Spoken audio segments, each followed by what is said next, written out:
আল্লাহ রাব্বুল আলামিন বলেন পৃথিবীর ময়দানে, হে নবী, পৃথিবীর ময়দানে যখন কোরআনের কথা তুমি বলতে চাবে এবং তোমার উম্মাতরা যারা বলতে চাবে, এক শ্রেণীর মানুষ তারা বলবে এটা প্রচার করা যাবে না। এবং আমার আল্লাহ রাব্বুল আলামিন নিজেই বলেছেন, আমি এই কোরআনের দিন পৃথিবীর ময়দানে প্রতিষ্ঠাতা করেই ছাড়বো। কথা বলেন ঠিক কিনা? আল্লাহ রাব্বুল আলামিন বলেন, ও পৃথিবীর বান্দারা, পৃথিবীর ময়দানে জীবনটা বিভিন্নভাবে তোমরা মিলামিশা করো না। যদি তোমরা আমি আল্লাহ আমার সান্নিধ্য পেতে চাও, তবে আমার রসুলের আদর্শ গ্রহণ করে না। কথা বলেন ঠিক কিনা? তা আমরা সেই রসুলের আদর্শ গ্রহণ করতে চাই তো? আমি যেহেতু এখানে লেখা আছে তাফসিরুল কোরআন মাহফিল, নাকি আমি তাফসির করব দুইটা কথা বলে। এখন তাফসির শব্দের অর্থ হলো উন্মুক্ত করা। বলেন তো কি করা? উন্মোচন করা। এবং সর্বশেষ সংক্ষেপ কথা হলো বাস্তবতার নিরিখে মানুষ যেটা বোঝে, কোরআনের আলোয় আলোকিত করে কোরআনের রোড মেপে মেপে তুমি তাদেরকে কারণে করে ঢুকিয়ে দাও। কথা বলেন ঠিক কিনা? এখন আমি সত্য কথা বললে আপনারা রাগ করবেন না তো? যদিও আমি এলাকারই ছেলে, দেখা গেল অনেকেই বলতে পারে যে আমাদের এলাকার ছেলে এই মাদ্রাসায় এসে এত বড় কথা বলে গেল, আমি তাদের পায়ে হাত দিয়ে বলে আপনাদের কোনো দোষারোপ করছি না।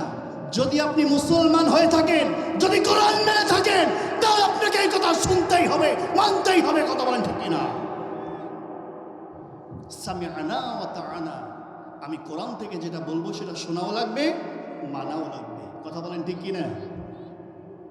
আল্লাহ রাব্বুল আলামিন বলেন, মাসালুল্লাযীনা কাফারু বিরাব্বিহিম আ'মালুহুম কারামাদিন ইশতাদ্দাত বিহি রিহুল্লাহু ইলা আখির আয়াত।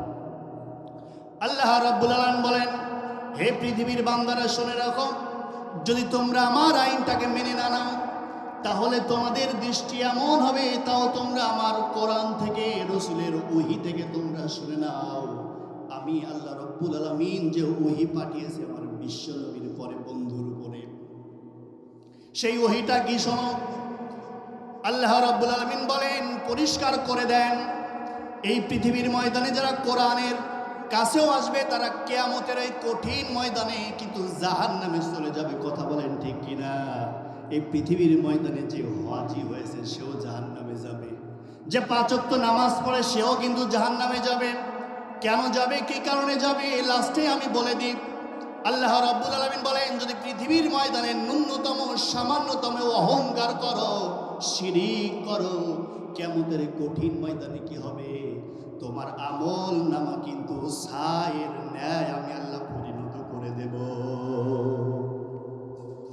আমাদের যে কয়েক বছর আগে যে আমফান ঝড় আসলো না, আমফান ঝড়ে এসে কোথাকার বাড়ি, কোথাকার ধুলা, কোথাকার কাগজপত্র বিভিন্ন জায়গায় চলে গেছে না, সেটাকে আমরা দেখতে পেয়েছি, খুঁজে পেয়েছি।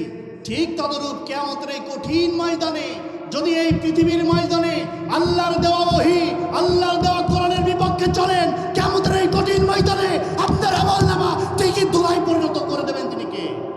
আরো জোরে বলেন, তিনি কে? তাহলে এখন বলেন, পৃথিবীর ময়দানে যতক্ষণ থাকবো, যেটুকুই থাকবো, আমরা কেবলমাত্র শুধুমাত্র একমাত্র কাকে খুশি করব? আরো জোরে বলেন। আমি যদিও ছোট মানুষ, আলোচনা করব, সামনে যে কয়জন আছেন আমার কথায় জবাব দেবেন, জবাব দিলে সব দেবেন কে? আরো জোরে বলেন, লাআল্লাকুম তুরহামুন। যতক্ষণ পর্যন্ত এখানে বসে থাকবেন ততক্ষণ পর্যন্ত আসমান থেকে বৃষ্টি বর্ষণ করবেন। বলেন তো তিনি কে? আরো জোরে বলেন, তিনি কে? আমার ভাইয়েরা, আমি ছোট্ট একটি ঘটনা বলেই শেষ করব।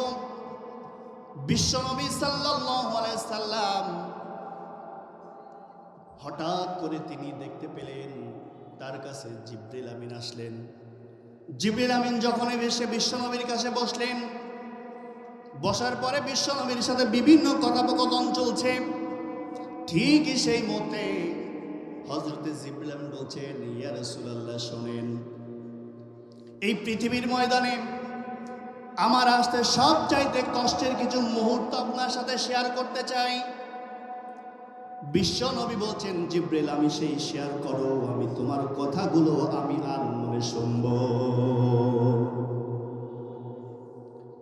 তখন জিব্রাইল বলছেন, ইয়া রাসূলুল্লাহ শোনেন তাহলে। পৃথিবীর ময়দানে 3টা মুহূর্ত আমার আসতে আমার শরীরের লোমকূপ দিয়া, প্রতিটা লোমকূপ দিয়া এই পৃথিবীর ময়দানে আসতে আমার ঘাম ঝরে গেছে। বিশ্বনবী বলছেন, ঠিক আছে তাহলে আমাকে আরো শোনা প্রয়োজন, বলো তো দেখি। জিবরিল বলছেন, ইয়া রাসূলুল্লাহ আপনি তাহলে শোনেন। আমি সিদরাতুল মুনতাহা একটা বরুই গাছের নিচে বসা, হঠাৎ করে আল্লাহ রাব্বুল আলামিন আমাকে ডাক দিলেন। ও আমার ভাইরা, সিদরাতুল মুনতাহা মানে বরুই গাছ। বলেন তো কি গাছ? আরো জোরে বলেন না কি গাছ? এই বরুই গাছের ফল বিভিন্ন মুফাসসির একরাম লিখেছেন, একটা বরই ফল হলো অন্তত 40 থেকে 50 মণ। বলেন তো কয় মণ? আরো আসতে বলেন। 40 থেকে 50 মণ। এক একটা পাতা আপনার হাতির কানের ন্যায়। আমার বিশ্বনবী বললেন, তারপরে কি হলো? হযরত জিবরিল বলছেন, ইয়া রাসূলুল্লাহ তাহলে শোনেন, আমাকে এমন একটা মুহূর্ত আল্লাহ রাব্বুল আলামিন ডাক দিলেন। সেই মুহূর্তটা হলো যখন হযরত ইসমাঈল আলাইহিস সালাম, তার হযরত ইব্রাহিম আলাইহিস সালাম যখন তার সন্তানকে নিয়ে মিনায় চলে গেল। ইসমাঈলকে নিয়ে যখন তার পিতা মিনায় চলে গেল তাকে জবাহ করার জন্য, ঠিকই সেই মুহূর্তে আল্লাহ আমাকে কল করলেন। কল করে বললেন, জিবরিল শোনো, তুমি এখনই দৌড় দাও, আমার ইব্রাহিম তার সন্তানকে নিয়ে মিনায় চলে গেছে।